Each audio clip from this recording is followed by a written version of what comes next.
Hi, this is Tony from TL Yarn Crafts, and welcome to this tutorial for the Bias Tunisian Baby Blanket. The Bias Tunisian Baby Blanket is a crib-sized blanket made using the Tunisian crochet technique. It's constructed on the bias using the Tunisian simple stitch and some well-placed increases and decreases. Today I'll share the trick to achieving this lovely marled coloring, and I'll stitch through each step of this fun project. While you're crocheting the Bias Tunisian Baby Blanket, I encourage you to pull up the associated blog post, which is available for free on my blog, TLYCblog.com. You can also find a paid printable version of the pattern on tlyarncrafts.com. Links to both of these resources are in the description. To make the Bias Tunisian Baby Blanket, you're going to need about 1,400 yards of DK weight yarn. For this project, I decided to use DK colors from Premier. I really like the idea of this being a cake yarn that has several different sections of color. It's a great opportunity to add color to your project without having a bunch of extra ends to weave in or to have to bother with trying to match up colors yourself. Now, what you'll notice about the Bias Tunisian Baby Blanket is that you've got these really interesting bands of color with kind of this marled effect. And the way I was able to achieve that is by actually holding two strands of this yarn together throughout the project. So this is actually made with two cakes of the same colorway, but each colorway has different lengths of the bands of color and they're located in different places. So I actually just pulled from the center of each cake of yarn and held those two strands together. For the sake of this tutorial, I'm actually just going to work with one strand of this yarn throughout this project, but to achieve the same effect as what I got here in this blanket, you'll want to use two strands of this same cake yarn held together. Now you can switch out the cake yarns, just make sure you're looking at a DK weight, which is a little bit lighter than worsted, a little bit heavier than sport. You're also going to need an 8mm Tunisian crochet hook with a long cord. So I have here my Denise interchangeable set. So I would have used my 8mm hook, which is actually in use right now. So I'm actually going to drop down to my 6.5mm hook, and I'm going to make myself a nice long cord just for the tutorial today. And then in addition to your Tunisian crochet hook, you're going to need a pair of scissors and a darning needle. So the Bias Tunisian Baby Blanket starts with a small number of stitches, and we're going to place increases on both sides to grow out our project. And then we're going to start decreasing to go back down to a small number of stitches so we have a perfect square for our baby blanket. So we're going to start by grabbing our yarn and our hook and place our slip knot on our hook. Remember that you'll be working with two lengths of yarn throughout the project to get that really pretty marled effect. But I'm just working with one strand for the sake of this tutorial. So we're going to start off by chaining 3. So there's 1, 2, and 3. And we're going to pull up loops in the back bump of each of these 2 stitches. So pull up a loop and just hold that right on our hook, and pull up a loop in that last stitch, hold that on our hook, and then we're going to chain 1 and do our return pass. So yarn over, pull through 2, yarn over, pull through 2. And now we're going to start our increasing. So for our increase, we're just going to simply yarn over. So we yarn over here at the beginning of this row, and then we're going to pull up a loop in the next stitch, and then we're going to yarn over again, and we're going to complete our last stitch, making sure we work under both loops of that last stitch. It's going to be especially important in this project to make sure we work under both loops of that last stitch, because that basically creates the border for us. Now we're going to yarn over and pull through 1 for our chain, yarn over, pull through 2, yarn over, pull through 2, yarn over, pull through 2, yarn over, pull through 2 for our return pass. So this next row is going to be row 2, and this is going to be the repeat for the increased rows of our pattern. So we're going to yarn over and then Tunisian simple stitch in each stitch across to our last stitch. So the first stitch that we're going to work into is the yarn over from the previous row, which is right here. So we'll pull up a loop in that stitch. The next stitch is a Tunisian simple stitch, so we're going to simple stitch that. And then the next stitch is going to be the yarn over from the previous row, so we'll Tunisian simple stitch in that. And then we're going to increase, so we're just going to yarn over and then work under both loops of our last stitch. So just going right under both of those loops of our last stitch, yarn over and pull up the loop, yarn over, pull through 1 for our chain, yarn over, pull through 2, yarn over, pull through 2, all the way back for our return pass. Yarn over, pull through 2. So we just went from 5 to 7 stitches. So we're going to repeat row 2 until we've got 58 total rows. So here's a row 2 repeat again. We're going to yarn over.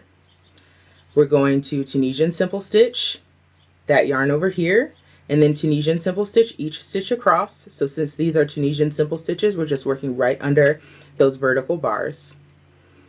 Yarn over and pulling up the loop. Now we've got 2 stitches left. We've got our yarn over from the previous row and our very last stitch. So we're going to Tunisian simple stitch that yarn over, pull up the loop.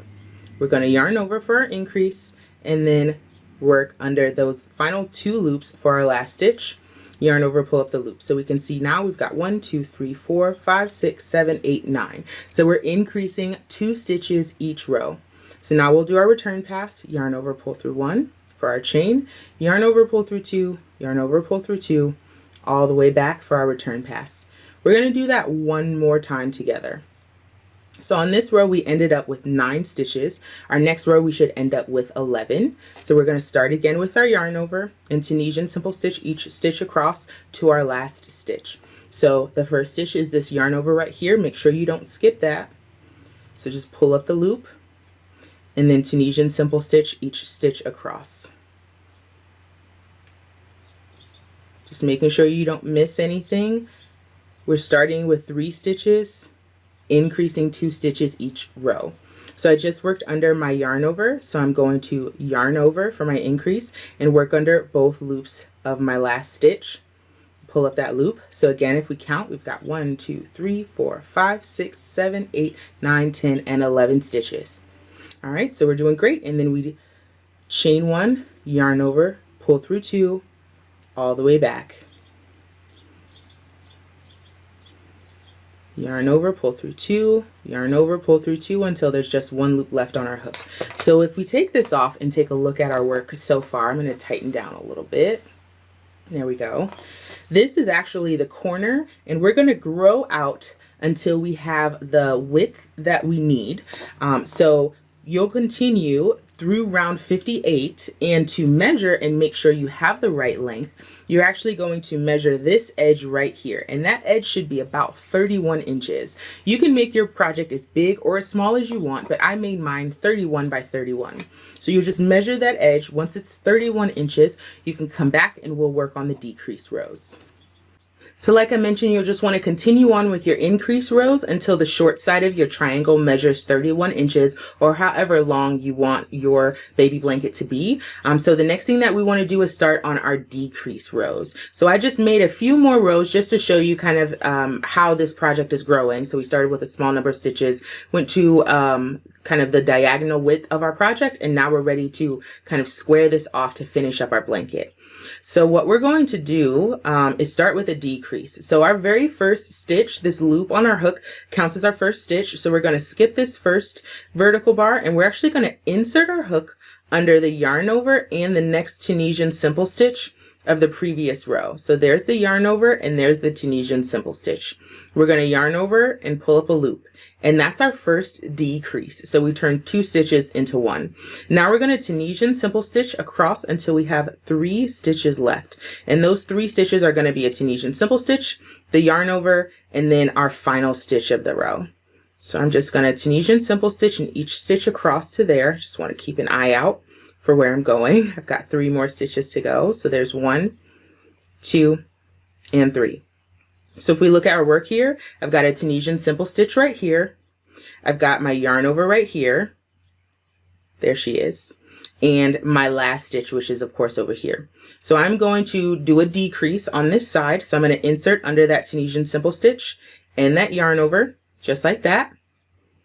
Yarn over, pull through both loops. And now I want to work under my last stitch. So just make sure you get under both loops of that final stitch, yarn over and pull up a loop. So before we were increasing 2 stitches each row, and now we're decreasing 2 stitches each row. So I went from 17 to 15 stitches, and now I just want to do my return pass as normal. So I'll yarn over, pull up a loop, yarn over, pull through 2, yarn over, pull through 2, all the way back. So the return pass does not change at all. So from here, since we're decreasing 2 stitches every row, you can kind of count your stitches across if that's helpful, or just continue with a decrease Tunisian simple stitch across to your last 3 stitches. So we're going to do that again together. So again, this first loop on our hook counts as a stitch. So we're going to skip this first vertical bar, insert our hook under the next 2 stitches, yarn over, pull up a loop for our decrease, and then Tunisian simple stitch across to the last 3 stitches. So just inserting, yarning over, and pull up the loop, just like we've done for our Tunisian simple stitches throughout the entire project. So I want to get over to my last 3 stitches. So I've got 2 more to go here. So my last 3 stitches are a Tunisian simple stitch. That Tunisian simple stitch 2 together is just a Tunisian simple stitch now, and then my last stitch.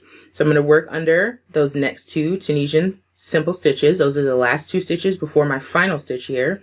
Yarning over, pulling up the loop for my decrease, and then inserting under both loops of my last stitch, yarn over, pull up the loop, yarn over, and chain 1. So I'm going to do a quick count because we're going to do these rows together, and I want to make sure I'm doing this properly. Okay, so we've got 1, 2, 3, 4, 5, 6, 7, 8, 9, 10, 11, 12, and 13 stitches. I'm going to do my return pass, and after my next row, I should be down to 11. So yarning over and pulling through 2 all the way back until I have just 1 loop left on my hook. Okay, so again, first loop on the hook counts as a stitch. So we're going to skip this first vertical bar, inserting our hook under the next 2 Tunisian simple stitches, yarn over, pull up a loop for our decrease, and then Tunisian simple stitch across to our last 3 stitches. Just insert and pull up the loop. Let me get an eye on things. I've got 1 more to go. So I've got my last 3 stitches here. So I've got 2 Tunisian simple stitches in my final stitch, inserting under both of those loops, yarn over and pull up the loop. And then I'm going to work my final stitch, making sure I get under both of those loops and pull up my loop. So let's count, fingers crossed for me. 1, 2, 3, 4, 5, 6, 7, 8, 9, 10, 11. Yay, I did it. Okay. So now I'm going to chain 1 and do my return pass. So you're going to continue that until you've gotten to a row that has 5 stitches left. So you're going to want to do the return pass on that row that has 5 stitches left. If you're following my pattern exactly, that'll be after row 116. But you'll just want to continue on until you have 5 stitches left, and then I'll join you there and we'll finish up this blanket. So I've just finished my row that had 5 stitches. So now I'm ready to move on to my next row, and by the end of that row I should have 3 stitches. So I've got 5 stitches here, and I'm going to Tunisian simple stitch 2 times. So I'm going to insert under these next 2 simple stitches, yarn over and pull up the loop. And then I'm going to insert under the next stitch and my final stitch. So both loops of that final stitch, yarn over and pull up the loop. I have 3 stitches here. I'm going to chain 1, yarn over, and pull through 2 all the way back. Now I have 3 stitches left, and the very last thing I need to do is insert my hook under the next stitch and my last stitch, yarn over, and pull through all 3. And that is what closes up the very last stitch of my project. So as you can see here, once I blocked it, I'm sure it'd be easier to see, but I have a perfect square. So the final things that you want to do for your project are to actually snip that end. You should only have 2 ends, one at the very beginning, one at the very end. Weave those ends in. As you can see, this project is going to curl, just like every other Tunisian simple stitch project. You're going to have some curling at the beginning and the end. So make sure you just kind of steam this down. I just steamed mine. I did not wet block my project. So it should be pretty simple, especially since it's acrylic yarn, to kind of get it to a shape that you need it to. And then once you're all done, you'll be ready to take some pictures and share your project with me on Instagram with the hashtag Bias Tunisian Baby Blanket, and be sure to tag me at TL Yarn Crafts. Thanks so much for hanging out with me to make this project, and I can't wait to see yours.